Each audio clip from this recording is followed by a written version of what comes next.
আচ্ছা, কখনো কি ভেবে দেখেছেন মহাকাশ থেকে পৃথিবীকে এমন চোখেও দেখা যায় যা আমাদের সাধারণ চোখে একদমই ধরা পড়ে না? চলুন আজ আমরা ঠিক সেই অসাধারণ প্রযুক্তিটা নিয়ে কথা বলবো, রিমোট সেন্সিং।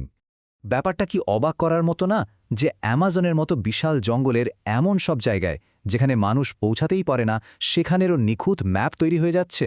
বা ধরুন বিজ্ঞানীরা কিভাবে প্রায় রিয়েল টাইমে বলে দিচ্ছেন যে মেরু অঞ্চলের বরফ ঠিক কতটা গলছে?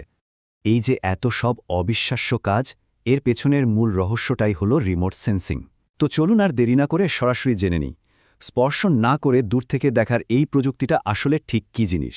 একদম সহজ করে বললে রিমোট সেন্সিং হলো এমন একটা টেকনোলজি যেখানে কোনো জিনিসকে না ছুঁয়ে, মানে ফিজিক্যালি কন্ট্যাক্ট না করেই দূর থেকে সেটার ব্যাপারে শক তথ্য বের করে ফেলা যায়। ব্যাপারটা অনেকটা দূর থেকে ছবি তোলার মতোই, কিন্তু এর ক্ষমতা তার চেয়েও অনেক অনেক বেশি।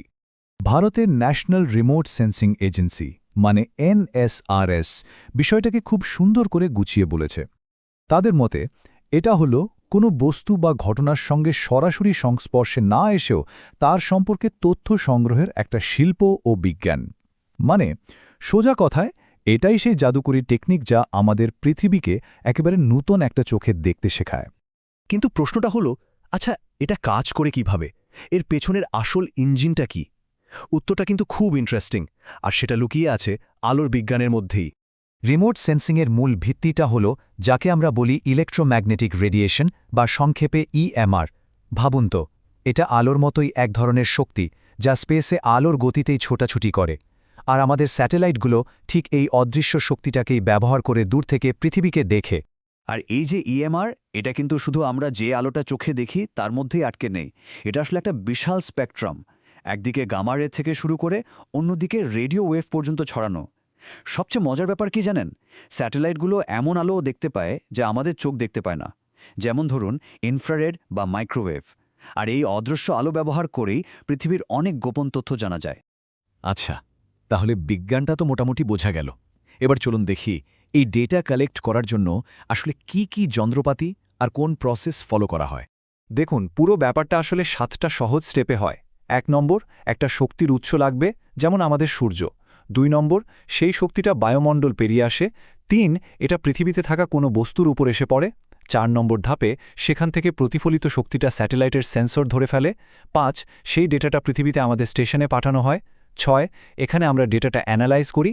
আর সবশেষে 7 নম্বর ধাপে সেই অ্যানালিসিসটা আসল কাজে লাগানো হয়। সিম্পল। এখন এই যে ডেটা কালেকশনের কথা বললাম, এর জন্য যে সেন্সর ব্যবহার হয় সেগুলো কিন্তু মূলত 2 রকমের হয়। একটা হলো অ্যাক্টিভ আর একটা প্যাসিভ। আর এদের কাজ করার ধরনে কিন্তু দারুণ একটা তফাৎ আছে।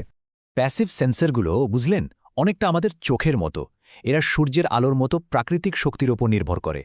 ফলে যা হয় আর কি, রাতে বা খুব মেঘলা দিনে এরা ঠিকমতো কাজ করতে পারে না। কিন্তু অ্যাক্টিভ সেন্সরগুলো হলো আসল স্মার্ট প্লেয়ার। ওরা কারোর জন্য অপেক্ষা করে না, নিজেরাই একটা এনার্জি পালস পাঠায়, ঠিক রাডারের মতো। আর সেই পালসটা ফিরে এলেই ডেটা কালেক্ট করে নেয়। ফলে ওদের কাছে দিন বা রাত, পরিষ্কার আকাশ বা মেঘ, কোনো কিছুই ম্যাটার করে না। আর একটা ইন্টারেস্টিং ব্যাপার হলো, এই সেন্সরগুলো যে শুধু স্যাটেলাইটে থাকে তা কিন্তু নয়। এগুলোকে একদম মাটি থেকেও ব্যবহার করা হয়, ধরুন ট্রাইপডের ওপর বসিয়ে। আবার প্লেনে লাগিয়ে আকাশ থেকেও ডেটা নেওয়া হয়। আর সবশেষে তো স্যাটেলাইট আছেই, মানে স্পেস থেকে। তো এতক্ষণ তো আমরা টেকনোলজি নিয়ে কথা বললাম। এবার আসা যাক সবচেয়ে এক্সাইটিং পার্টটায়। এই প্রযুক্তিটা কেন এত ইম্পর্ট্যান্ট?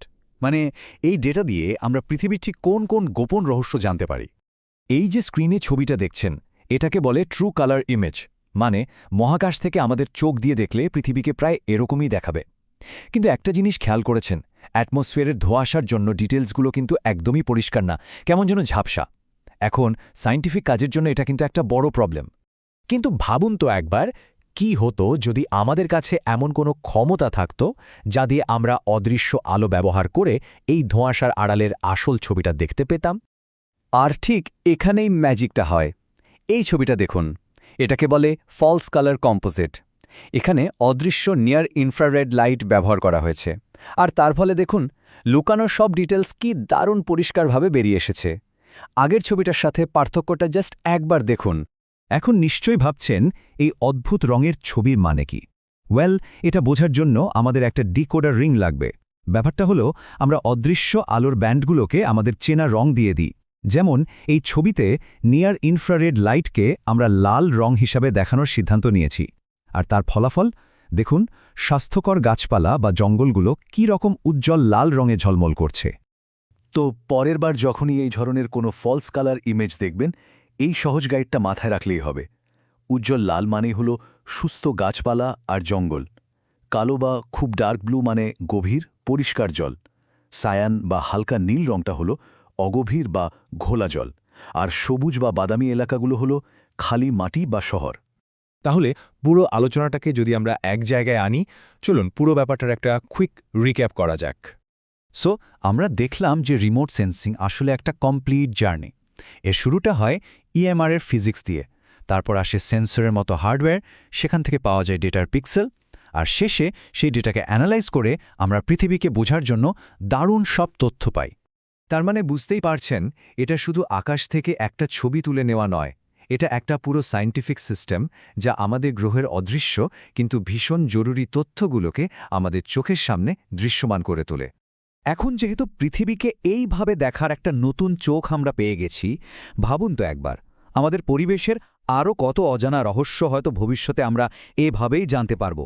আজকের এই আলোচনাটি যদি ভালো লেগে থাকে তাহলে আমাদের সাপোর্ট করার জন্য লাইক, শেয়ার আর সাবস্ক্রাইব করতে একদম ভুলবেন না।